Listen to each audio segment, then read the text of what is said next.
few weeks ago in the Cohn Zone, Joshua Knutson, who I'm sure is watching right now, asked me who the better owner was all time, Eddie DeBartolo or Joe Lacob. I didn't have a good answer for him. I said I want to think about it. We've been thinking about it for 2 weeks. Who do you think, as someone who covered all of Eddie DeBartolo and knows him very well, also you know Joe Lacob as well. Yeah.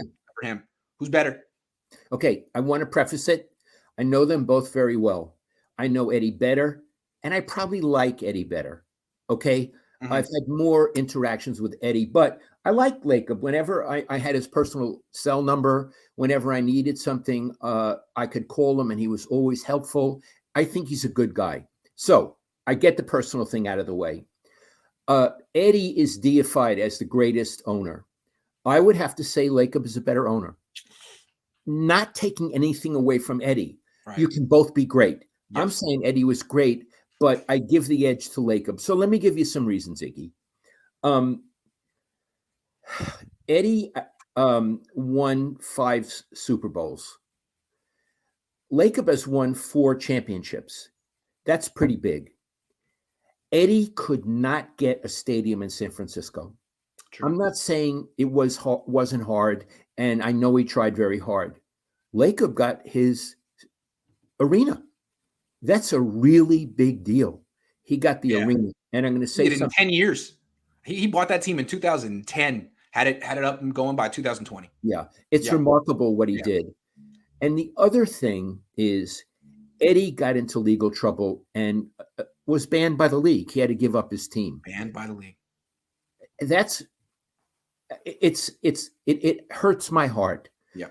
Lacob doesn't have that stain on his life. No. So Eddie, please, if you see this, I'm just trying to be objective. I really like you, and I always liked how you were so always polite to Grant when he would call you. But in this area, I would have to give Joe a little bit of an edge. Okay, well, let me make the pro Eddie argument, considering he was so nice to me, and someone needs to do it. So, Eddie, if you're watching, I got your back. Joe Lacob, as great as he is, he inherited Stephen Curry. Now, you could give him the credit for investing in a team that had Stephen Curry. That was right after his rookie year. I don't think everyone realized he was going to be an all-time great player, but still, he inherited Stephen Curry, and what he did was keep Stephen Curry and put together a championship structure around him, from the players to the coaches to the front office and all that. He gets total credit for that. It's a first-class organization, but would he have any rings if he hadn't inherited Stephen Curry? Basketball is a little different. I feel like Curry gets so much of the credit of what they've done there, where Eddie didn't inherit Joe, didn't inherit Walsh. I mean, Walsh was the third coach he hired. He had to figure it out. When they finally built it, he won Super Bowls with 2 different quarterbacks. He won Super Bowls with 2 different coaches. So he built something that was kind of, more from scratch, and it sustained 2 decades. So Lacob, I guess you could say, has a little bit more work to do. Get that 5th trophy and maintain excellence for a little bit longer. Fair enough. Yeah. And also in Eddie's favor, it's harder to make a good football team than a good basketball team. It's obvious. 22 players versus 5. And injuries are a bigger factor in football. Injuries are a bigger factor. A degree of difficulty in the NFL is much more than the NBA. From my point of view, it's a harder game, NFL, and a better game than the NBA. That's my personal feeling. I'm going to stick with Joe Lacob. Yeah, I think you made a great case. You made a great case.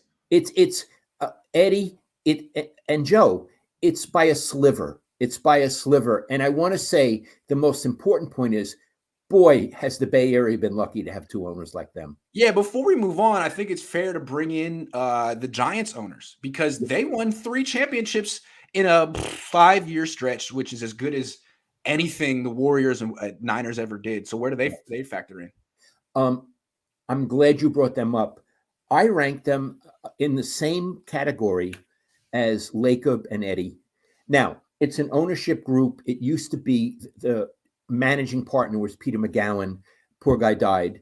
So there, and then Harmon Burns was the owner. The principal owner. He died. Now it's Charles B. Johnson. But it's the same ownership group. Mm-hmm. And look what they did. They got their ballpark, and they didn't just get any piece of crap like the Niners did in Santa Clara. They got maybe the best ballpark in America. Yep. Iggy, it's a downtown ballpark. It's an easy walk over there from Bard and from downtown. It's gorgeous. It's the views in there. The only other ballpark I know that can rival it is Pittsburgh, which is another one that is just a pleasure. But Oracle Park, I guess that's what they call it now, Oracle Park.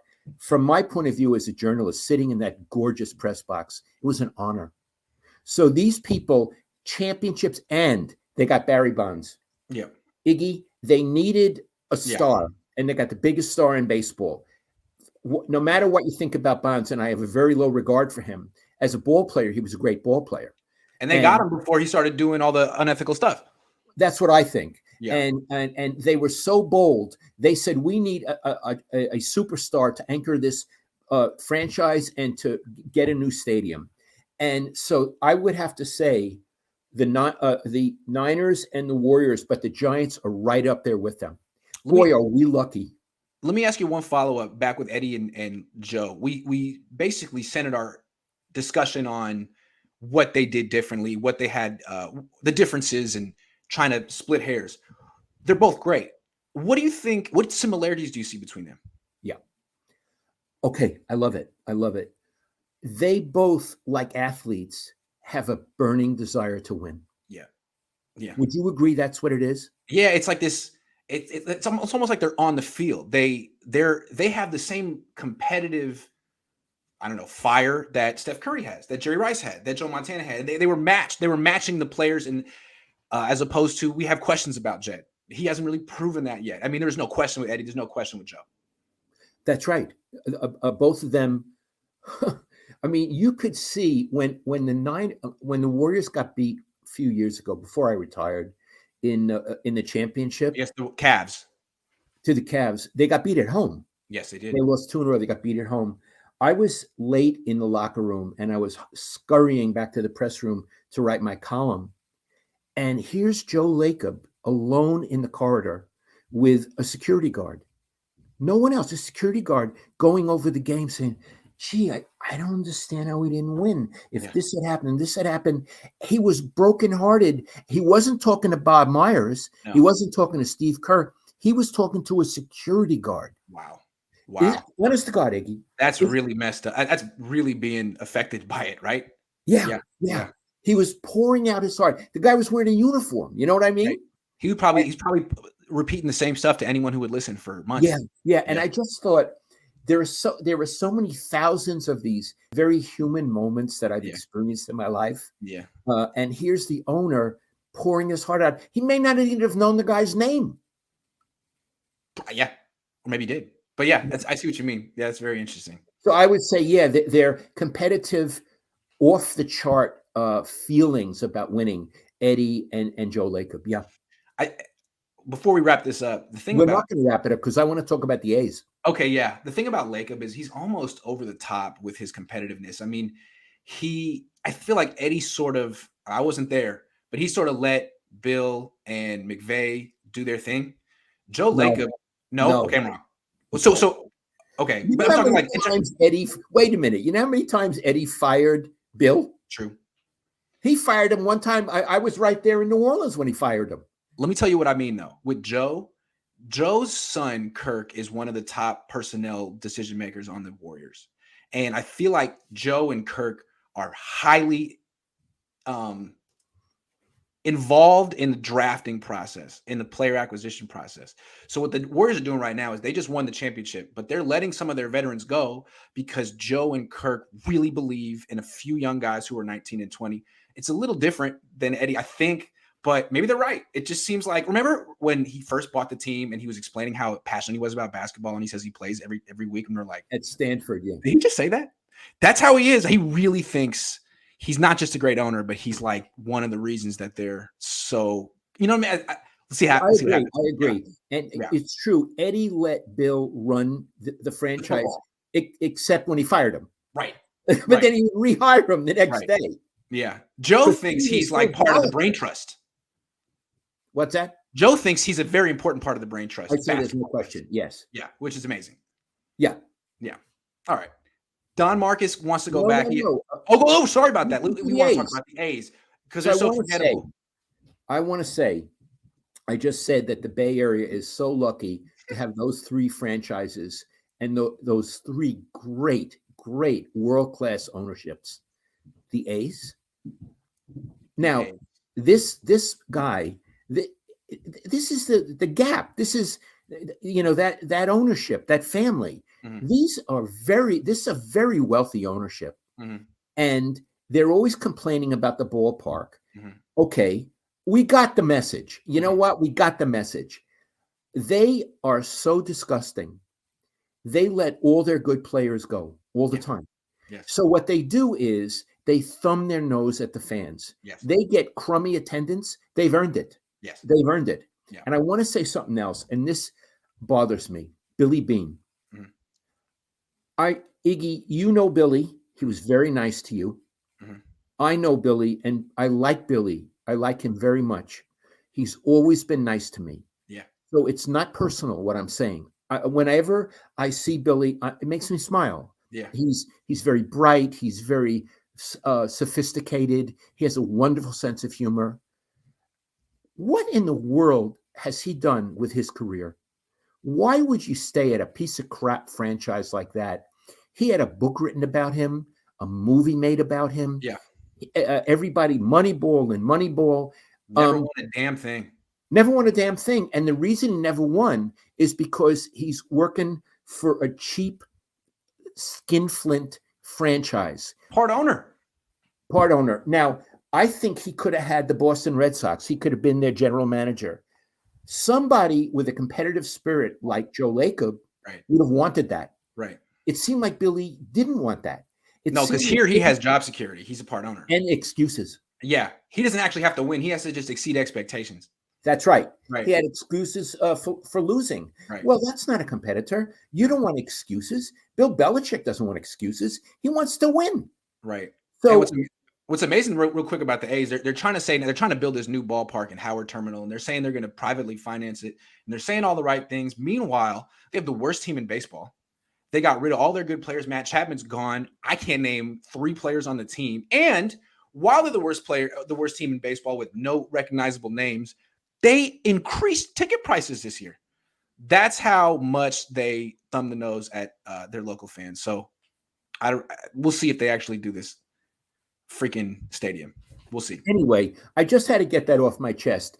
3 world-class ownerships. And listen, the A's are in Oakland. We live in Oakland. Yeah. And are you kidding me? Right. Yeah. And look what's happened to the Bay Area. I mean, it went from being almost like a secondary market to LA 10, 15 years ago to being freaking that's the tech center of the world. I mean, there's as much money and power here as anywhere else in the world. I mean, look at what the Giants, Niners, and Warriors have accomplished the last 10 years, while the A's continue to pretend like they're in a small market. No, you're not. Sell the team or spend. No, you're right. This isn't a small market. No, absolutely not. All right, we'll take a couple questions and we'll finish with our last topic. Don Marcus says, shouldn't Watson at least get Vic's punishment? Vic went to prison. So I don't know about that.